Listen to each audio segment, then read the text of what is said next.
For more than a century, blood pressure has been measured the same way. Your doctor places a cuff around your arm, it inflates, compressing the brachial artery until blood flow stops.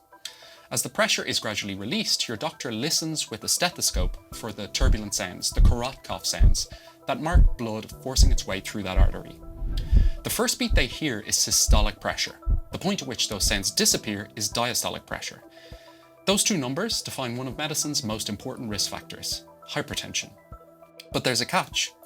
Hypertension is called the silent killer for a reason. You don't feel it, you don't see it coming, but it quietly ramps up your risk of stroke, of heart attack, kidney disease, even dementia. Over 1 billion people worldwide have it, and about half don't know they have it. Even in well-resourced health systems, blood pressure is often only checked in a clinic, usually once the damage has already begun. So that gap between the need for continuous monitoring and the reality of an occasional cuff reading is where wearable devices are stepping in. We're already used to our watches counting steps, tracking sleep, or flagging irregular rhythms, but the next big question is, can they go further? Can they detect something like hypertension before a doctor even reaches for a stethoscope? Apple's new hypertension notification feature is their first real attempt at that. But the watch isn't actually measuring blood pressure.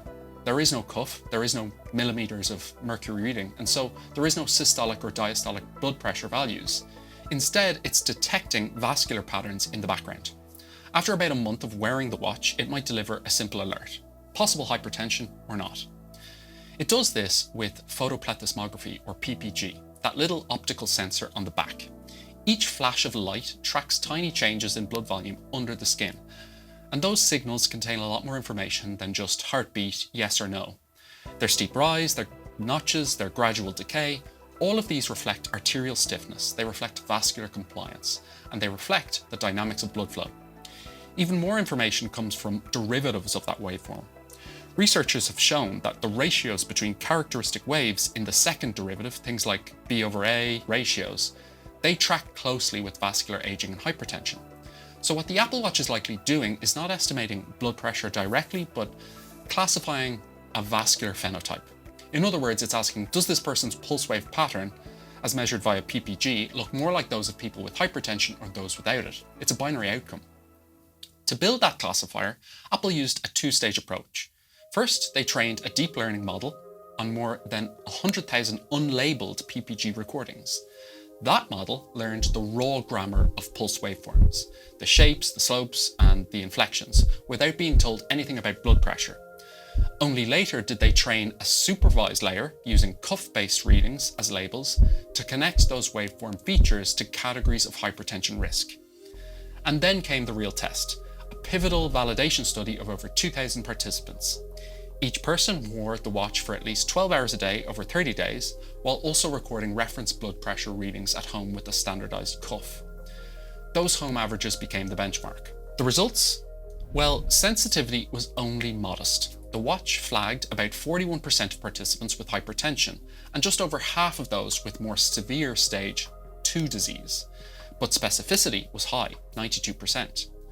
So in other words, among people with normal blood pressure, only 1 in 20 received a false alert. That's really good.